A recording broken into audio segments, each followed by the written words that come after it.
And the biggest mistakes I've made are through rushing.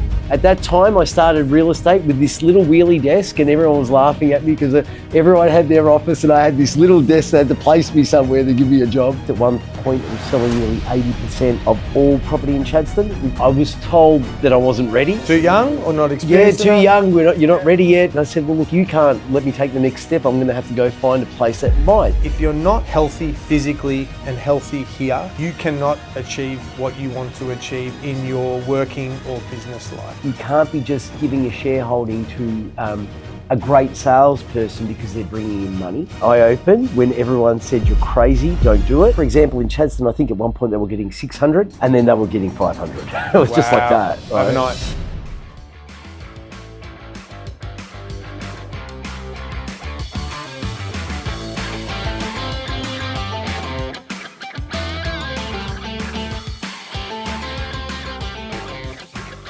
Hi guys, welcome to another episode of the Scottie G Show. Super excited today. I've got my good friend Jerry Yeghichian. He's going to say that I pronounced his name wrong, I'm sure. Mate, you got it right. You got it right. All good. Jerry and I actually met each other studying and furthering our construction, real estate experiences. About 5 years ago, maybe. Correct. And then since then, our business relationship and friendship has blossomed through that, hence why he's on the show. He's got a wealth of experience. One of my real estate gurus he's my go-to whenever I've got a question in regards to real estate or property. He's my man. So, Jerry, thanks for having me, Scotty. Pleasure. Absolute pleasure to be here, mate. Yes. And thanks for having me here This today. is all very new to me. Yeah, never done the whole presenting thing, but here I am. We're both here in the same boat, mate. So we'll just take it by step, and we'll get through it. I'm adding to your podcast experience. Absolutely, mate. Right, so now you can say I've been on the Scottie G Show. Mate, I just wanted to spend time with you, to be honest. So Too kind. So, Jerry, tell the viewers of Scottie G Show a little bit about yourself, a little bit about your background. Yeah. Well, I've been in real estate probably close to 30 years now, about 28 years. Got into real estate because my mum showed me an ad in the paper. Why don't you try this? I was a bit, young and 18, 19 at the time, and confused with what direction I wanted to take my professional development or career. Residential Real estate, correct. Yep. And mum showed me an ad, and I started in a little office in Bentley, and it just took off from there. In leaps and bounds, I found that it was my passion and I loved it, and I grabbed it by the horns and took it to where I am today, of course. So fantastic. Yeah, absolutely. So tell us a little bit about that journey. So okay. You how old were you when you first started? 19. So you're 19, you're working in this office, you realize, you know what? I see a future in this. I love this. I love this game. Yep. How did it grow from there? Well, more importantly, the clients probably responded to me in a positive way, and that was probably more through providing an exceptional level of service and an eagerness to assist and help. And obviously the hunger for me was to succeed at something. I'd tried many things in the past and sort of didn't work or go my way. Had my hand in helping the family run their business, which was aged care, didn't like that. Studied university, wasn't my jam. And, my mum showed me an ad in the paper and it sort of took off from there. So I worked in that real estate agency for about 9 months, and as a junior in a real estate system called Genman system, which in fact have a great foundation toward generating prospects and prospecting and developing. That's the software? No, it's a system of real estate. So they were like a trained system. Yeah, it's called the Genman system. It was founded by Neil Genman, who's I think a New South Wales agent or a Sydney agent. He created this real estate system. And, encourage officers to adopt that system of real estate. And it actually gave me a really, really good grounding with respect to, diligence, prospecting, providing a good quality service, having the vendor's best interests or the client's best interests at heart, and, conducting real estate, I guess, in an ethical manner. Mm-hmm. So I worked there for about 9 months, and said to the person I was working for at that time, I want to, immerse myself into sales now. The clients are responding to me. Mm-hmm. They're wanting to deal with me. They're calling and asking specifically for me. I was told that I wasn't ready. And I Too said, young well, or not yeah, experienced too enough? young. You're not Yeah. ready yet for whatever reason it was. And I said, well, look, if you can't, let me take the next step, I'm going to have to go find a place that might. So, Yep. Went out looking for a job. Whilst working there, obviously I was out there, getting interviews and got quite a few offers actually. But the one office I walked into, which at the time was Ray White Oakley, I walked into this big shiny office. Yep. Lovely receptionist at the front desk, all these awards on the wall. Sure. And they're probably one of the big agents in the area. They were one of them. Well, they were number one office in Victoria at the time, I believe, and a very big office. And I saw the flashy office, I saw the agents in suits, I saw the humming business, all the awards on the wall, and got an interview. Wanted to work there. My head was, I've got to work here. And had the interview, went well, followed up, never got a call back, followed up, never got a call back. Yeah, we'll get back to you. Yep, left messages at the office, called the director, who's still the same director, and we're actually quite good friends still. Oh, there you go. Kept calling, kept getting fobbed off. And one of the guys who was the senior salesperson there at the time, this is how the story, I believe it went, said, look, a guy who is that diligent and keeps calling back, you've got to give him a go. So I actually got the job through absolute persistence and continue to call and try to keep all the other job offers at bay. And I was getting calls from them saying, look, we're going to give you a job or not. We can't leave the position open for you. I said, just wait on. I love those stories. It's like when you hear about someone who is applying for a job today, in today's digital world. Yep. And on Seek or whatever, and they're just, brrr. I said, whatever happened to walking into someone's office with a resume in hand? Yep. That was the old school way. Yep. Like that was the way to get your face in front of somebody. Because if you're employing someone and you've got 10 resumes, you're looking at 10 pieces of paper, they're all going to be good because no one's ever written a bad resume. Well, I mean, now they do. But it's a big difference when you actually get in front of somebody, show some enthusiasm. Yeah. I love hearing that. Yeah. Judging from a document, you got to get people in. I mean, even now when we're looking for new staff to bring on board, we'll put an ad up, we'll get all these applications. We do really take the time to sift through them all, communicate with them verbally, right, rather than just looking at the paper and dismissing it, getting them come in. Hear them, see how they present themselves, see how they speak. Absolutely. You can't judge. So, yeah, very interesting. So, yeah, from there I sort of built my career, my foundation, and I was just hungry and vicious. And you were there a long time? I was there close to 10 years. I think maybe a little bit over 10 years, actually. Yep. Pounding the pavement, handing out I actually brochures. started, at that time, I started real estate with this little wheelie desk, and everyone was laughing at me because everyone had their office, and I had this little desk that had to place me somewhere to give me a job. It was a little wheelie desk. Was it on wheels? Yeah, it was on wheels. It was actually. And a card file. They could push you in the corner if they wanted. A phone book, a phone book and a bunch of pens. And it was just, there were no computers to sit there and input data, even though there were computers. It was really old school real estate. Sure. And it was just about speaking to people. Yep. And I'm presuming your weekends were busy. Saturday was. I worked 7 days a week. Yeah. But because I loved it, to the point where they were saying, well, go home. I mean, I'd go out on Saturday night.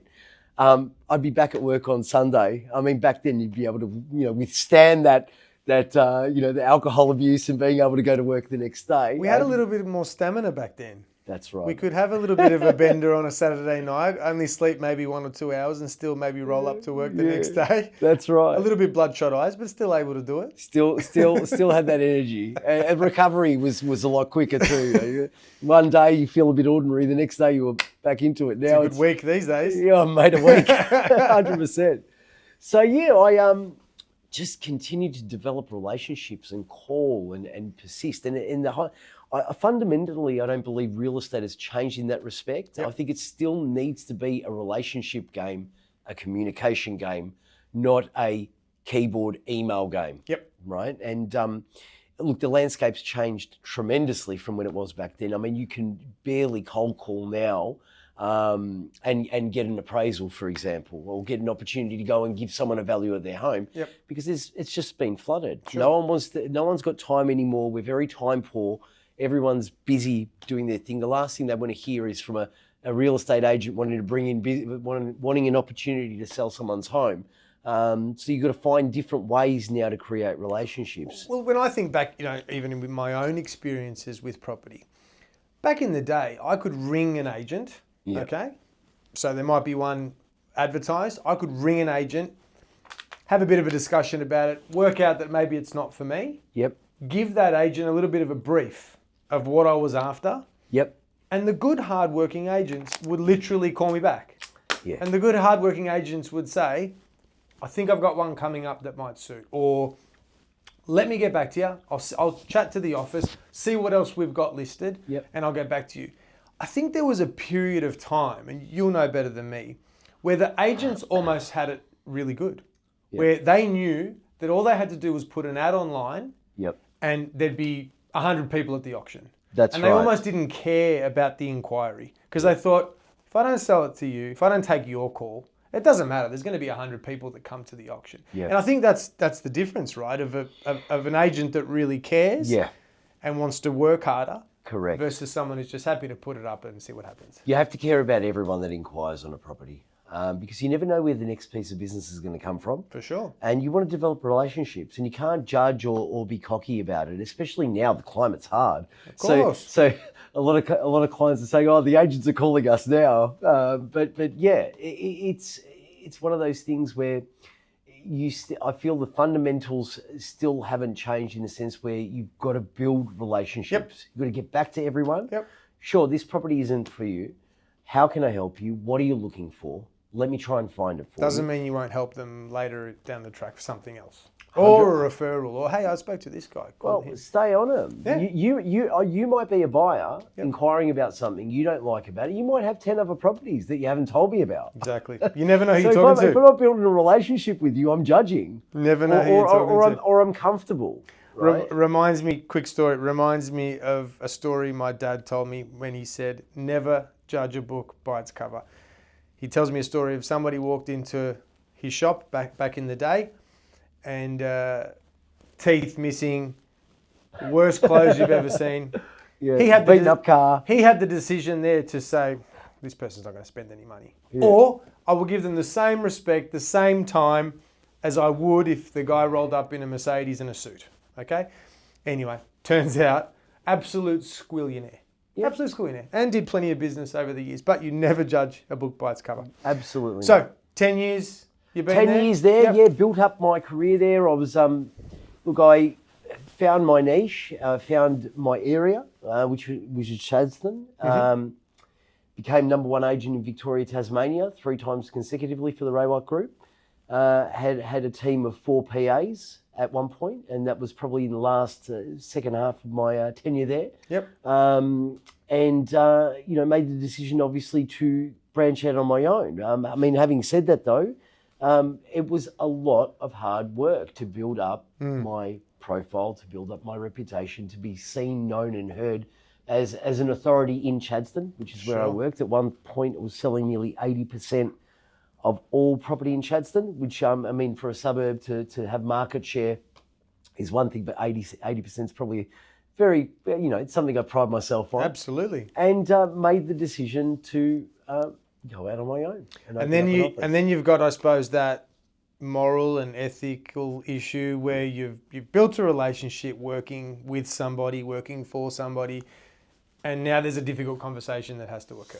The conversation for me arose a lot earlier, and I understood and knew in a larger sense that there wasn't going to be an opportunity for me to buy into the existing office.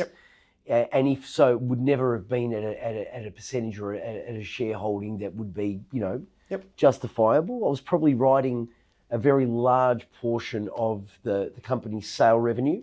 And I gave him a warning, even maybe a couple of years before, and I said, look, just to let you know, when I go, I'm going to go. And I'm going to open up, and I'm going to let you know now. So, and given the volumes that you were doing, wasn't there an opportunity there maybe to get a larger share in the business, or obviously the opportunity wasn't there? Don't believe that there was, and rightfully so. And now in my growth and evolution as a business owner, I can understand and appreciate fully why there wasn't at the time. There you go. Yep. Partnering up with people isn't it an easy thing at some point. And through my own evolution as a business owner and letting people buy into my business, yes, there needs to be a certain set of qualities that person buying in needs to have to grow and develop the business. You can't be just giving a shareholding to a great salesperson because they're bringing in money. Yep. I think there needs to be a bit more value added in respect to the operation and the overall growth of the business. Yep. That's a proper contribution. Vision, attitude, it's got to be in line. Yep. A lot more coffees, a lot more understanding about the vision, ensuring that it's a common vision. Yep. And that you both share that vision. Definitely something that's very, very important. Absolutely. And this only comes with experience, right? I mean, we don't know all this from the beginning. Yeah. We learn as we go with business and different challenges in business. Yep. I've been in business with a partner. It doesn't always work. Yep. It doesn't always work. It's a real challenge, especially if you're looking at things differently or a different attitude towards where you both see the business in the next 5 to 10 years. Not only that, but throughout the course of running a business, people's values tend to change, or their ideals tend to change, or what they want tends to change, right? So you may have the same vision at the beginning, but 3, 4, 5 years down the track, that vision might be a little bit different. So, and a reality of this is external influences. Yeah. Wives, husbands, kids. There's external influences that are sort of chipping away there, which can play a part. I mean, you can't sugarcoat it. It happens. It's life. That's right. We talk to people. We have different experiences. We share of things that are happening. Different input comes from different areas, and it can change people's perceptions or people's attitudes towards certain things. Yeah, 100%. 100%. It's not an easy road to travel. No. So natural progression was for me to move into my own office. Yep. Which I did. I opened up Ray White Ashburton, which is in the neighbouring suburb. Yep. So kept it with the same brand? Kept it with the same brand. Yep. Okay. Obviously, it didn't get digested by my previous director that well in the beginning, but now we're really good friends. Yeah, okay. And I feel but he understands why you did it too. I mean, everyone needs to grow, Scott. For sure. If we're not growing, we're dying. Yep. And if we're not learning, we learn from our experiences. For sure. And we're always learning. If you think that you know it all or you've learned everything, you haven't. And relationship was okay at the time? I know you say you're friends now, but at the time, was it? Probably in the beginning, in the infant stages, it was okay. I mean, I could pick up the phone and call. Sure. But obviously, look, if you've got someone working in your business and they go open up something locally or not too far away, of course it's the relationship's changed. Relationship changed. But no, we've come back to a good place now, which is great. Good. And time does that. But opened up, had a client's son, a very good client's son, buy in with me to the business. I had my top PA come over across to work with me in that business, and it was just us three and a receptionist, and then evolved to a property manager, then it evolved to an entire team. We grew that out. And you chose Ashburton because that was sort of... Yeah, geographically, it's still, I was able to service my pocket. Gotcha. And also grow out into other areas as well. Correct. Yep. Correct. Yeah, expansion plans, obviously. So, we did that. Within a 2-year period, we blew up. We did really, really well. What year are we talking now? 2009. Yep. I opened when everyone said, you're crazy, don't do it. I think it was GFC. Market was testing at the time. Yeah, it was very, very testing. You know, they were getting, for example, in Chadstone, I think at one point they were getting 600. Yep. And then they were getting 500. It was just like that. Right? Overnight. Correct. Yep. And I said, no, we're going to take the risk. It was very scary. Very, very scary. Sure. I had, I was sick in my stomach to making that move. It was a huge move. Did it, paid off, grew really well. Said, okay, well, let's, open a second office. And at that point, we earmarked Mount Waverley as the next suburb. Yep. And couldn't do it with Ray White. Okay. Won't get too much into that. Sure. We were going to do it with Ray White, but then we changed to Buxton. Right. So, and then opened a second office instead of opening in Mount Waverley, started opening in Oakley. Then we opened in Mount Waverley, and then we opened in Camberwell. And they were branded Buxton. All Buxton offices. And then what happened to your original Ashburton site? That also... We remained in the same lease. Yeah, but and rebranded? Rebranded to Buxton. Okay. Correct. And then at that point, we had a commercial division. We had a hand in lending. Had a sub business of lending. Had close to 100 staff at the time. And yeah, that was the evolution of that business, and went through the boom period, and it was going well. And 100 staff is all good as long as everything is ticking over, right? Look, as long as everything is ticking over, but there's always a price to pay, Scott. Yep. So if something's going well in some area, it's usually at the cost of something else. And I had 2 young girls at the time, or 1 young girl, then another young girl. And I was working. Yep. I was working in all facets of the business. The clients always wanted to use me as the selling agent. So a lot of funneling straight back down to you, no matter where the inquiry was coming. And I guess all the day-to-day operations of the business, making sure that you become a psychologist. You become a meeting holder, then you've got shareholders that have bought in. Typically, this is where I was going into it before. You've got shareholders that buy in, and you want to keep them there because they're writing good money, and, Sure. and it's an assistant for growth plans. You go, okay, we'll get another office, you buy into that and buy. So there were a few directors that were in on it. Yep. And it just became too much. So it was hectic. And so was there a moment for you where you just said, this is not the structure I want? I love real estate, I love property. Yeah. But this is not. Yeah. This is not how I want to run. Whether you're looking to sell your home or investment, need reliable property management, or just want an agency that truly gets the value of good service, look no further than 11 North Property. Proudly independent, 11 North is built on the idea that real estate should be personal. With extensive years of experience in the industry, they don't just put up a sign and wait. They roll up their sleeves, get to know your goals, and tailor a strategy that works for you. If you're a first-time seller or seasoned investor, they're known for responsive communication, honest advice, and a commitment to delivering results with integrity. 11 North caters for all industry sectors, including commercial and industrial, residential, and new developments. Visit 11north.com.au to learn more or schedule a chat by phoning 1300 353 836. Yeah, look, it was volatile and toxic for many different reasons, and some, not pointing the finger at anyone. Sometimes it could be my fault. But as business partners, Yep. I think there were 5 of us at the time. Our values didn't align. So, And that's a lot of different views, right? a lot of different in a views. business, that's a lot of making different a views. decision for the business overall was extraordinarily difficult, Yep. especially when there were conflicting values or Sure. views and different ideas, and we all had different ideas. And instead of being an agent, which is what I love to do, I love listing and selling, I love auctioning, Yep. I love providing the client service. I moved completely away from that. Yeah, It got okay. to a point where clients were saying, well, Jerry, I engaged you to sell my home and you've just palmed it off to someone else. Yes. I'm sorry, I was just at capacity. Which is exactly what you and I were talking about before the pod. So Correct. a customer will ring me up, known me a really long time, Correct. and say, Scotty, I've just taken another site. I want to open up a new restaurant, blah, Yeah. blah, blah. Come out and measure up. Bring your tape measure and a pen and paper. And I'm like, I really No. want to help you.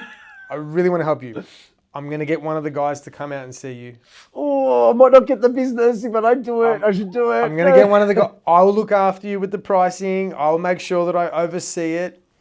But I just don't have the time. I want to help you. I'm too busy with the Scottie G Show. Look, if you're honest and approachable from the onset, and you're available if you need to weigh in at some point, I've never had fine. an issue. They always say, yep, no problem, send them over. Right. If I need you for anything, I know you're there. Yep. So, and I'll generally pop in and see what's going on and throughout the build Yep. and make sure that everything's running right. And obviously they've invested the time to ring me and remembered me. course we're going to make sure that we look after them. Yep. But you do have that guilt in the Yep. sense that I do want to help you. I just don't. I'm spread too thin now. Yeah. You want them to feel. You always want the customer to feel like you're providing that service. Yep. And it's And that's what we do, right? Service. Yep. It's service. It's Yep. service-based business. Yep. Many businesses are. Yep. Correct. It's the people. It's the It's relationship. not a website and a shopping cart. Yeah. We need to have more trust in the confidence of our staff to make sure that they can get the job done. If you're there in the background and they can call you, it's probably a good thing. Yeah. So, and you were telling me before they really need to do that anyway. So it's great. That It's means fantastic. that we've selected the right staff too. Yep. When we've done our hiring process, or we've passed them on to one of our team that we think is going to get along well with that particular customer. Yep. And off they go, and should hopefully go smoothly. No, very good. So what was next? Oof. Well, I was property developing throughout that time, and I have been a property developer for all of that time, pretty much, or for now, maybe, let's say I've been in real estate close to 30 years. I've been a property developer for maybe 25 years. Yep. So did that sort of start by obviously you talking to customers, you being at all different sites, you talking to developers, talking to builders, and then saying, hey, wait a sec, I like this. Yeah. Is that sort of how that fire in your belly started? Absolutely. I was selling clients blocks, and then they were getting plans and permits and building townhouses. I was getting these townhouses back to sell. Yeah. Full circle. Full circle. And then you're like, hey, I could do this. Absolutely. So I, put my hand in developments. Yep. And whilst I was an agent actively selling in Chadstone, I was also an active developer in Chadstone and surrounding suburbs as well. Yeah. No conflict of interest there? None at all. None at all. None at all. And it was always managed quite well. There certainly wasn't a conflict of interest because I would buy property from competing agents. Of course. So, definitely even playing field, or fair playing field, so to speak. Yep. And we were adding value. And through that, I was one of the first agents to get 3 townhouses on a 700 square metre, or was a 700 square, first developer, I should say, not agent. Yeah. One of the first developers in Chadstone to get 3 units on a 700 square metre block. Yeah, right. And then when that started coming through, we were doing 3 units on 700 square metres versus 2 units. So it set a bit of a precedent in the area. Yep. Town planners and architects were starting to design that. Yep. Councils were open to it. Yep. And then all of a sudden you start to see that change. I had the consultant that initiated that. So not only was I helping a client buy the block, but I was also adding value by advising them on what they can get on it, and then referring them to my other consultants to execute that. And all it does is add more experience Correct. to your conversations anyway, right? Yep. Because once you were a developer as well, you could put the developer hat on when you're talking to a developer. Yeah. And you could say, hey, this site, you could do this. And I know you can do this because I've done it. Correct. And all of a sudden you come with that experience and you can have a different conversation to say, a brand new green real estate agent who's in the market, hasn't ever had any real estate experience in terms of construction, but all of a sudden you're having that conversation, which you're on the same page. Adding value. Absolutely. Adding value to the whole experience, and that's also, if you're not adding, first of all, they're going to like you. Second of all, you're going to prove competency. Yep. Third of all, you've got to add value. If you can combine all of those 3, well, if they don't like you, you've got no chance. But Absolutely. If you can combine all of those 3, you're setting yourself up to getting the business. And I don't necessarily infer that you need to sell a development site to a client. Yep. But it's understanding what the client wants and needs. What are you looking for? What do you need it for? How am I going to add value to this client? I might not have something for them, but could I help them with guiding them in the right direction to what they can find, even if it's not with me? Of course. They're going to be a seller one day, and they're not going to forget who you are. Nice. I like that. So there's a little lesson for some of those new and upcoming real estate agents who Yeah, listen it's to a this hard pod. gig to get into. Absolutely, but it's all about relationships. Like Yeah. you keep coming back to that, service and relationships. Yes. And it's not being on the end of the phone going, this guy's a time waster, I'm not going to give him anything, because that person will either have a property to sell, will have a friend who wants to sell, a friend who wants to buy, or they're going to be in the market. We may not do business today, but we could do business tomorrow. A conversation and your time, it doesn't hurt. I mean, time is more precious now more than ever. Of course. But, if you're giving someone your time, I feel like it's a good thing. Absolutely. Yeah. So now you're Buxton, you've got lots of staff On board. Critical point. Gets to a toxic point where you're environment, like, too much. change has to happen. Stress. Yep. Working too long. Young family. Views not aligning. These guys want to go this way. I want to go that way. That guy wants to go over there. The other guy. I put my hand up. I said, I'm selling out. Yeah. That took about a year. Yeah, okay. I was going to say We that. agreed on a surely, price. surely that's not a quick transition. It was not a quick transition. We agreed on a price. The handshake was all written down, documented, whatever. At that critical point in time, the market shifted, started to tank again. Then people's mentality switches. Yeah, what are we doing? Maybe we paid him too much. So there was a year of back and forth and a bit of flexing here and there. Yep. And got out in 2018. 2018, yep. Yep. And it was from 2017 to 2018. I just remember being on holidays with the family and I'm on the phone. No, this, no, that. It was very unenjoyable. Why is it all those things always happen when you're on holidays? Because you can't cancel the holidays because you know that the family is always looking forward to it. It's happened to me so many times where I think things are just cool and the jets are cooled off and I'll deal with it when I get back sort of thing. I'm not cancelling the trip because the wife and kids are going to kill me. And then always fucking in the middle of the holiday or at the start of the holiday, you fucking read some email that you shouldn't have read. And then all of a sudden, it's like, why did I pick up my phone? I should be by the pool.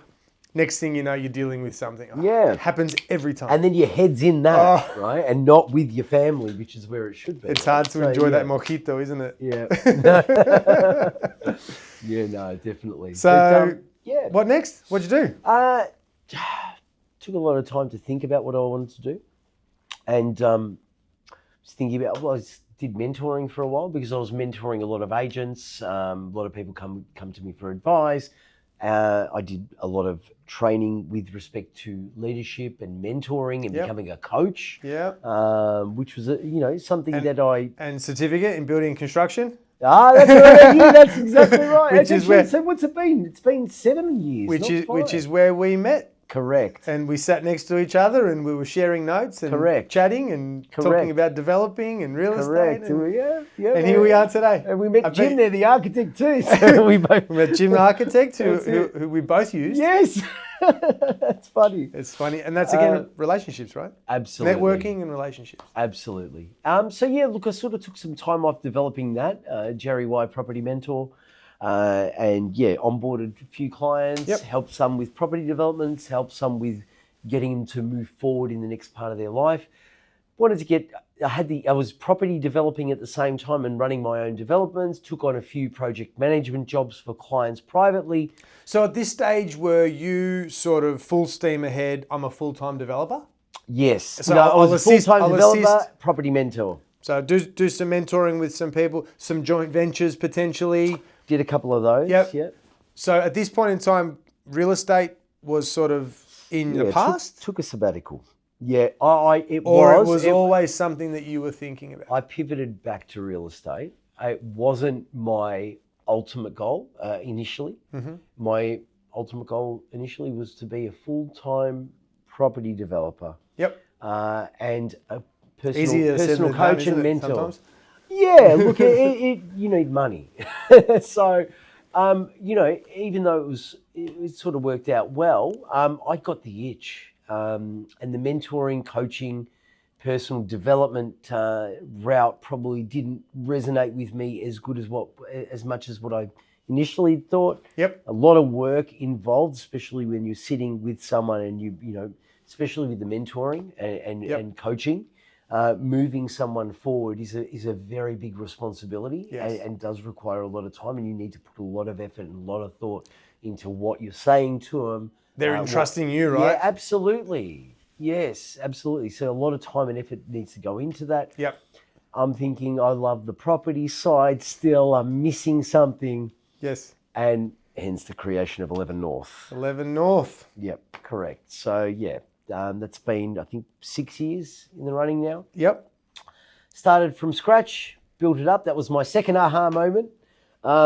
Understood that, to get into a partnership or bringing anyone else on to be a business partner in a business is a very big move to make. I probably wouldn't do it again, purely for the reason that, you need to, look, I won't say never, I'll never say never, but a lot more effort and time needs to be put into understanding each other's values and being absolutely certain. I mean, you can never be 100% certain, but being as close to 100% certain that it's the right move to make because you're both thinking, feeling, driving this thing the same way.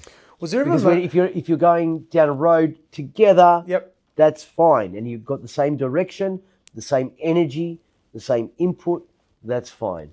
But when someone goes the other way, that's when problems happen. So you had many moments there where you were like, I'm going to pull the pin on this. Like this is not working. We're going back to Buxton. Many moments. Yep.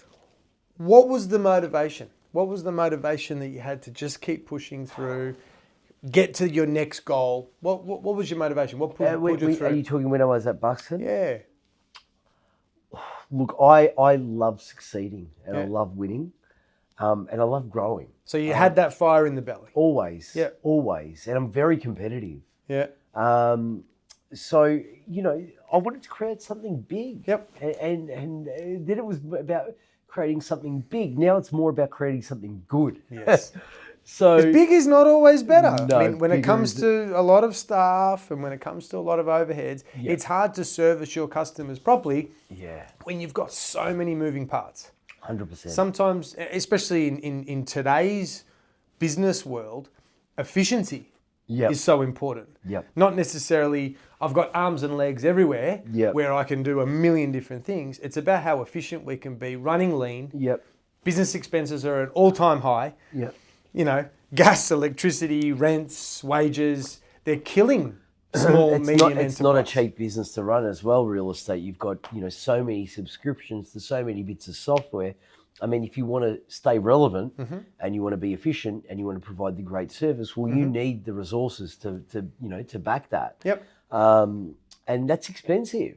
Your CRM software, to the property management software, to the commercial property management software, and to all the other little things, realestate.com, all your subscriptions, everything else. It's an expensive business to run. But the way you run 11 North, when I look at your business today, completely different to how real estate agents were run in the past. Well, I shouldn't say in the past, because there's many real estate agents still with plenty of bricks and mortar stores.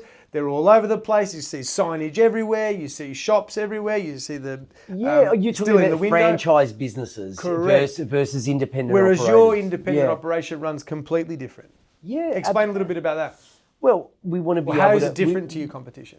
Well, we're different because we're personalised. Yep. And we're responsive, and we're focused on building the relationship. Not just getting a result and moving on to the next one, but really getting into the nitty-gritty of what's motivating these people to act or not act, lease their property out, not lease it out.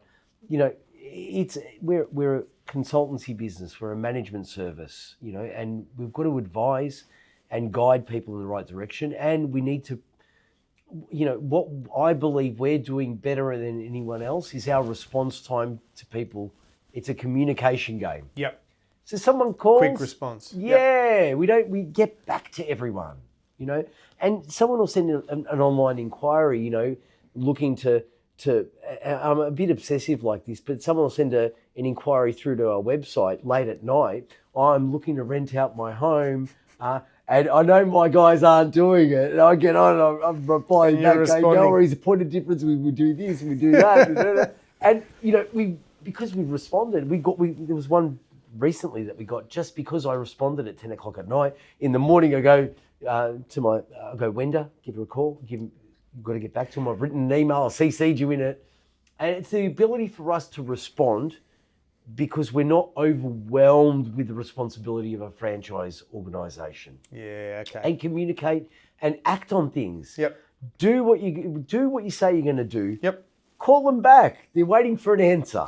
But that comes back to your old school work ethic, right? Like just when you first started and you were saying, 19, 20 years old and you had that drive to do it. Yep. That's still there. Yep. And this is your business now. This is your baby.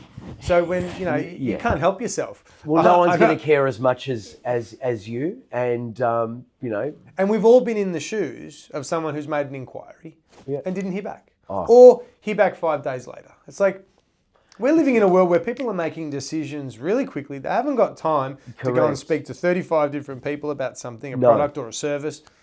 They want to make decisions quickly. They want it to feel right. We're winning opportunities because we're getting back to people. Yep. Simple, isn't it? Yeah. Yeah. Yeah. But we don't want to get too big. Well, look, I'm not going to say never. We've got growth plans. They're in the pipeline. We just opened a street front business as well. Our commercial division is starting to grow great. And yeah, things are falling into a place from the business becoming a full circle. So what's the major difference between commercial and resi when it comes to the process? I mean, we all know the differences between the physical bricks and mortar warehouse office versus a home. But what's different to the process? They're two complete. Well, when you say the process, on what end? From an inquiry to all the way through to leasing or selling. Okay, so you're talking specifically. I've got something. You're looking to inquire on something to buy, or whether it's commercial or residential. Either way. Yep. What's the difference? Yep. Well, the information that's presented. Yep. Right. The commercial property is purely geared towards a return on investment. Could be an owner-occupier buying, but they want information, financial information, outgoings. Yep. What's the rent received? How long's the term of the lease? What are the particulars of that lease? Yep. There's a lot more involved in a commercial transaction. Yep.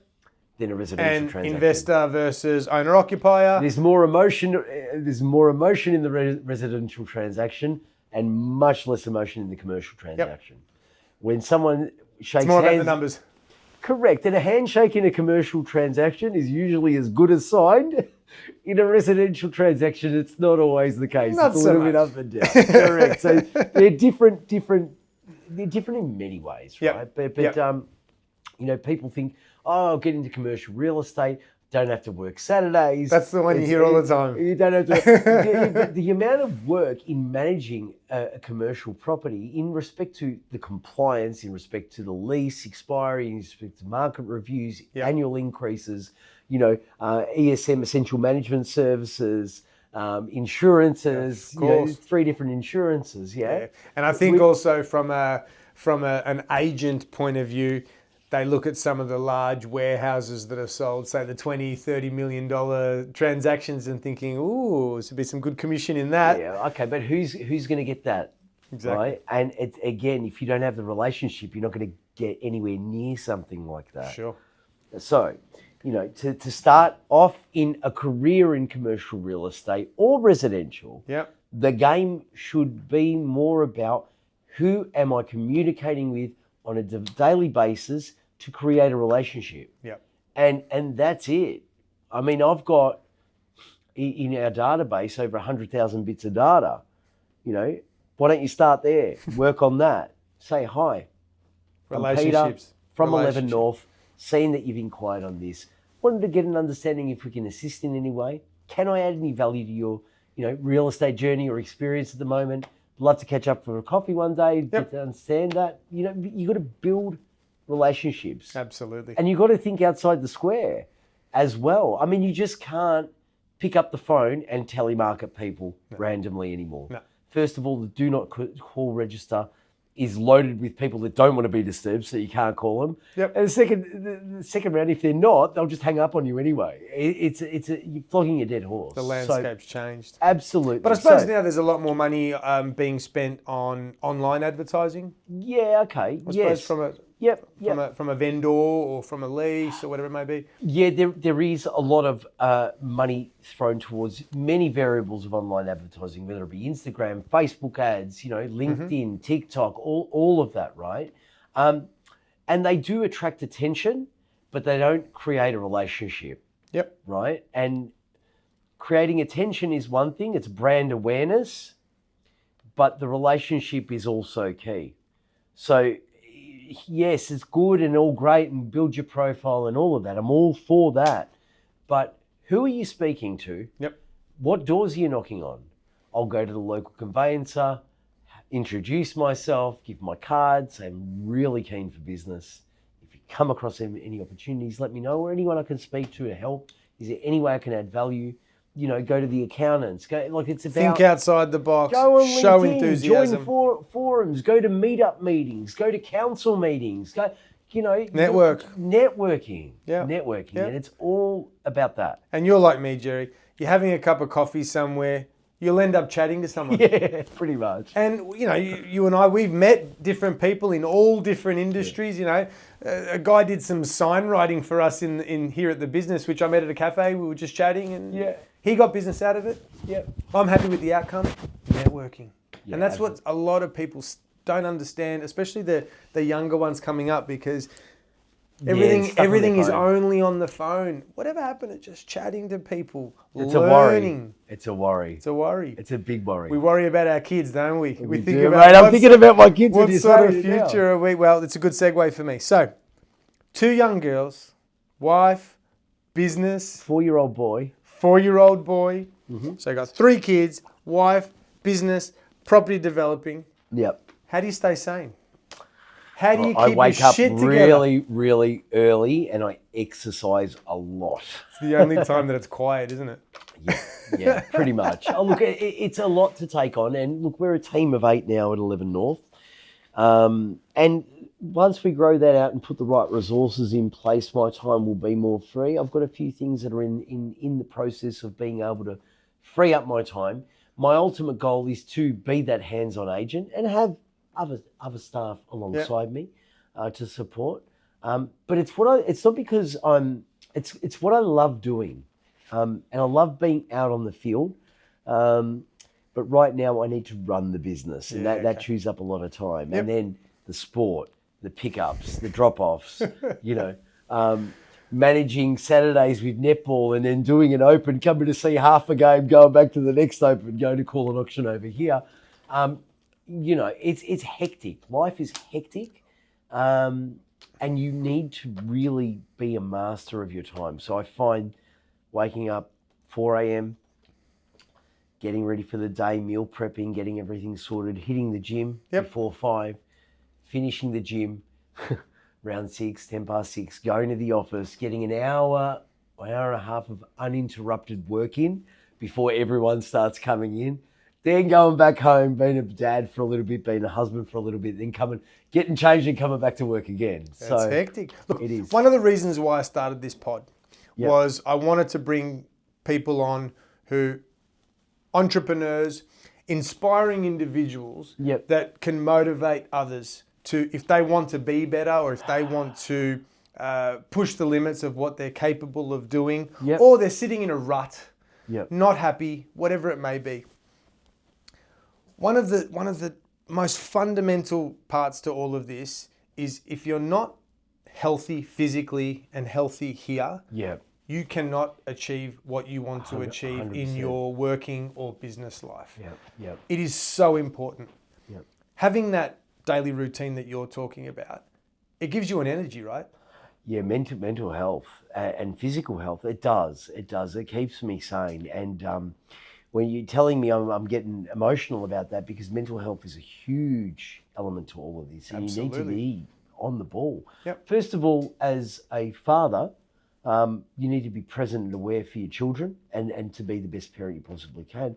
But secondly, to be able to cope with all these things flying at you. And part of the reason of exiting, the offices and going out on my own was that. I was crumbling. It's too much going on. Burnout, stress. Not sleeping, waking up with anxiety and running a business, you can't sugarcoat it. It's not just simple, I'm the boss now, and now I don't have to work and everyone's on it. You are the employee just as much as your staff are anyway. Yeah, with all the pressures. Making sure that there's money in the bank to pay everybody each week, making sure that you can meet all your tax obligations, making sure that we can meet all of the pressures and the demands of a business. And that's why I wanted to touch on this, because it is so important, whether it be exercise, eating right, getting up early to have that time for yourself, meditation, yoga, stretching. I'm 43 now. I've only just started stretching properly, and I feel so much better. You know when you hear the stories of people, they wake up in the morning, that they hit their 40s, Yeah. and they're like, I didn't even do anything last night and I'm sore. Why am I sore? Yeah. Because our muscles are getting tight. We're getting older. You got to stay nimble. You got to stretch. You got to move your body. And you need muscle retention in your older years, right? Because what's Absolutely. going to keep you up and walking when you're 70, 80, and that's muscle retention. Yep. And having the ability, you know, good body composition. And we start to be able losing to have it. muscle mass. We're losing it. The older we get, we're losing it gradually. Yeah. So how do you do that? You eat well, you train hard, which I love to do that. I train. Yeah. I do Pilates once a week, sometimes twice a week. I train 4 to 5 days at the gym religiously. And I meal prep. I set my food for usually on the day. Yep. It's ready in the fridge. Because I'll structure make works. Structure works. Structure works. You Structure create works. those healthy habits.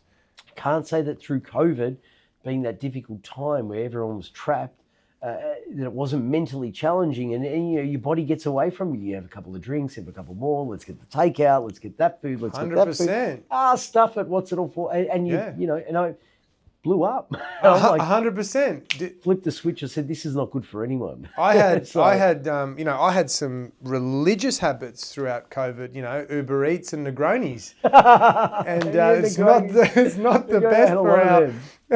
It's not. Look, it was a tough time. We did what we did to cope through. Yep, absolutely. So yeah, physical exercise is a big part of my life, and Yeah, sorry, go. yeah, I'll aim to do 20,000 steps in addition to that. So I'm Good. roughly doing about 20,000 steps a day. Yep. And I, get outside. I'll do a bit of work on the computer, jump outside, go for a walk. A lot of my phone conversations are on the phone while I'm walking. Use the time. Use the time. You're exercising without even realizing. Yep. And look, there'll be people listening to this saying, "I can't do that. I can't train 5 times a week.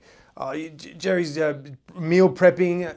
It doesn't need to be to that extent. You need to find what works for you. Yeah, and yeah. don't beat yourself up if you miss the gym for a couple of days. No. Get back Just go into back the the next things. day. Just get back in, you Yeah. know, because there's a lot of people it just goes from 1 day to 2 days. No, it's too hard. I can't do it. Repetition and consistency. Yep. And, a commitment to living a better life or being, and not drinking. Yep. Not drinking creates clarity in Yep. my head, Yep. know. And I'm not talking one or two, like even 1 or 2 drinks, the next day, your Cloudy. judgment, your head, people don't tend to notice that. But alcohol is a killer 100%. of mental clarity. Are you off completely? I was Or off special occasions? Special occasions, maybe once a month. Yep. If the I- day ends in Y, you're allowed to have one. Yeah. So is it what just? God no. So now I'll go out with friends tonight, Yep. and we'll go out to dinner. We've got dinner planned. Yep. We'll go out. I'll have a couple of drinks and leave it at that. Yeah, okay. I'm. You don't need to binge. You don't need to No, get wasted. You God no. Yeah, God yeah. no. I mean, there might be a 1 or 2 time a year thing, but prior to that, I went dry completely for over a year, and I said, look, I just want to do it just to see where it goes. Yeah, You yeah. don't need it. Yeah. I got to a point where we were going to places and I'd go get this 0 alcohol beer, and you'd bring it, whether it's a kid's event and you're with the parents or whatever. People look at you, yeah, you're all right, mate. Sure you don't want a real one? Is there something wrong with you? Did something happen? I go, it's got nothing to do with something happening. It's just what I want to do. It's an Australian culture though. Like It drinking's a is. big It part is. of our culture. It is. I mean, right or wrong, whichever way you look at it, like it's a part of the culture. It's also a big part of the decisions that we make. Yes. And also a big part of our potential life expectancy as well. Absolutely. Yeah. So, I mean, look, I'm considering that. That's right for me. It doesn't necessarily need to be right for everyone else. 100%. But that's for me. For me, after COVID, it was Monday through to Thursday, nothing. Yep. Nothing. Maybe a glass of wine if it's a really good pasta and, I'm at the in-laws or something like that, maybe. Yep. But generally, Monday through to Thursday, I will not drink.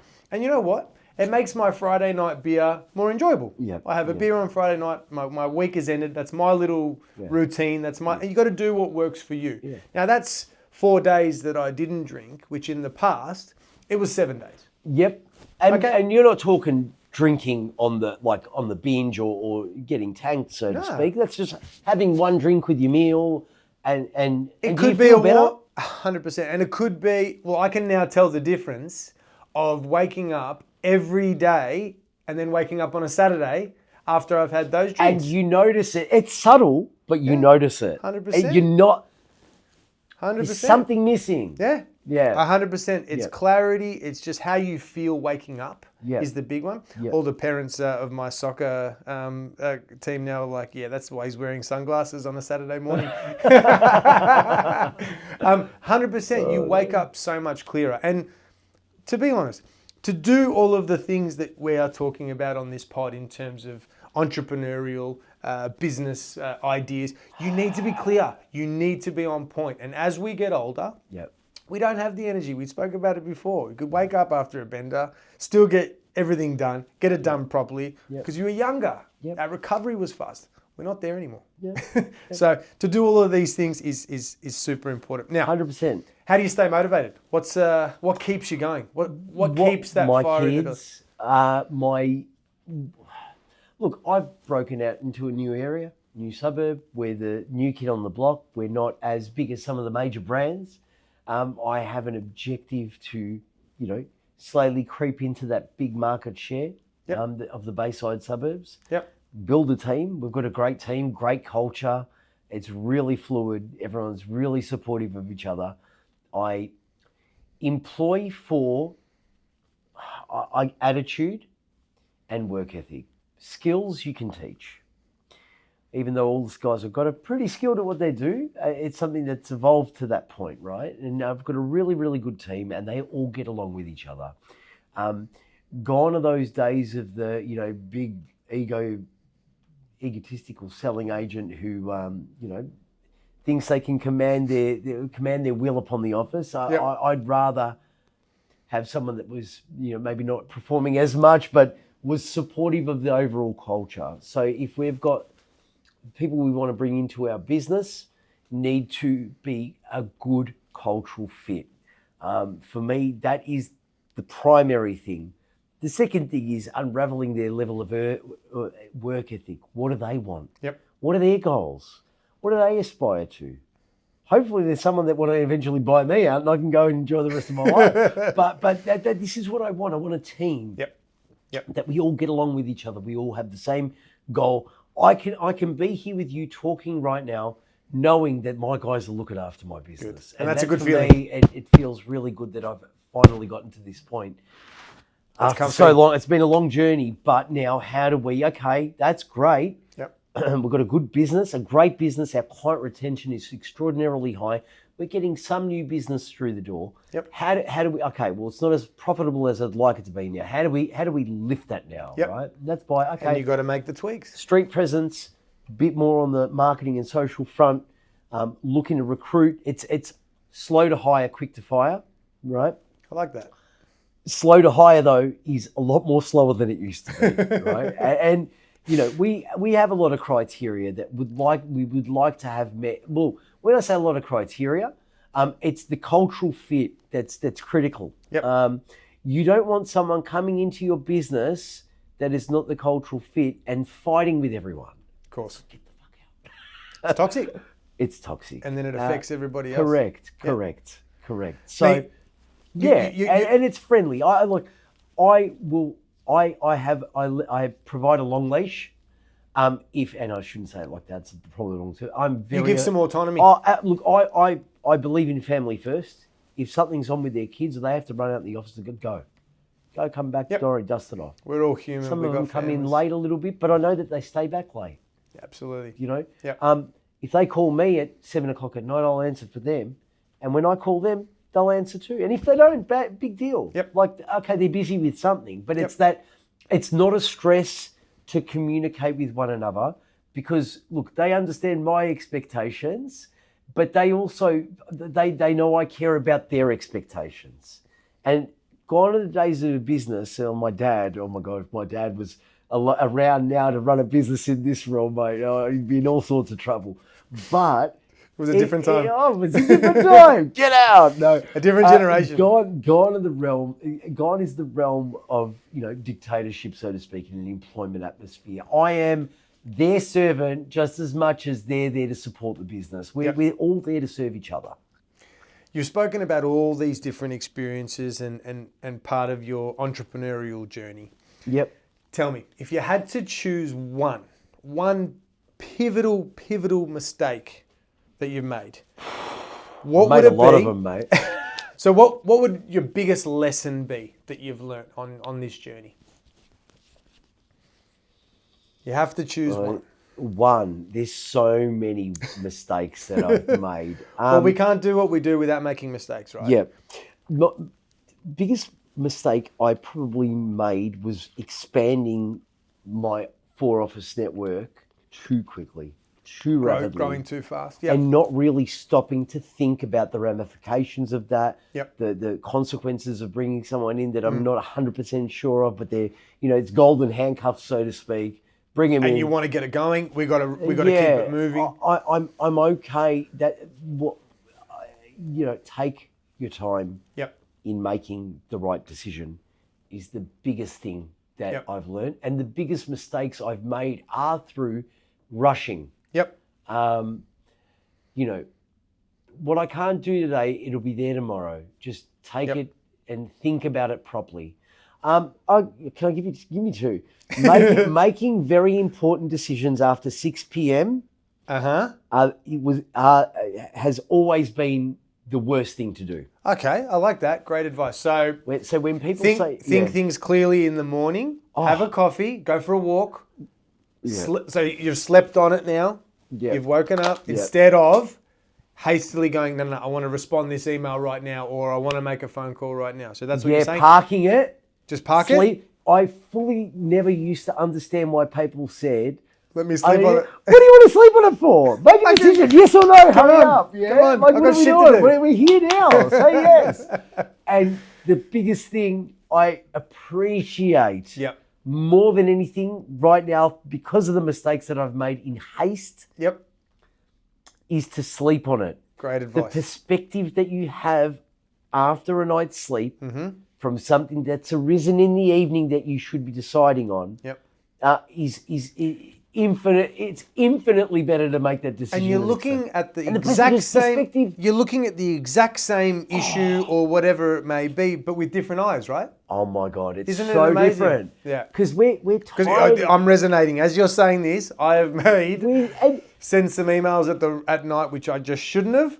Yes, I should have waited. And how funny is it? It's so true. When you park it, and you think in the morning, what the hell was I thinking last night? And it's, you know what it is? We make poor decisions through fatigue. Yeah, for sure.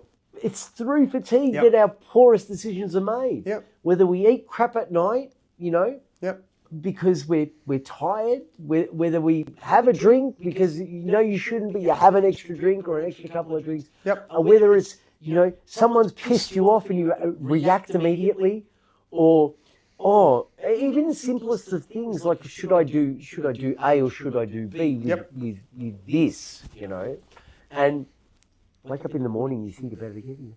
I'm so glad that I slept on it because I know exactly how I'm going to act on it now. And we were talking before about this fast-paced world and no one has time. We ourselves, even as business owners, have gotten caught up in all of that as well. Absolutely. We want to make decisions quick because we know that there's another 100 decisions to make tomorrow. So I quickly want to, Yash, my producer over there in the background, is shaking his head saying, man, you make those decisions all the time on the fly. And it's true because we are always rushing and we always want to do things quick and we want to get things done. Yeah. But I think for the important stuff, sleep on it. Yeah. Just chill, go for a walk, have a cup of coffee. Yep. Write the email and then don't send it. Yep. Leave it, maybe. 100%, Scotty. Don't send it. Read it again in the morning, and I guarantee you'll change the email. 100%. 100%. And the best decisions are made, when you're awake for the day, you've had a good night's sleep, your brain's rested. Yep. It's infinitely better. Yep. So, yeah. Tell me, Jerry, if you could have lunch with one person, entrepreneur, movie stars, athlete. You can only choose one and they'll be here tomorrow to have lunch with you. Who would it be? Who would it be and why? Oh, God. Harrison Ford. Harrison Ford? Why? Well, taken. was Liam Neeson. Sorry, Liam Neeson. Liam Neeson, taken. I have a particular set of skills. No, look,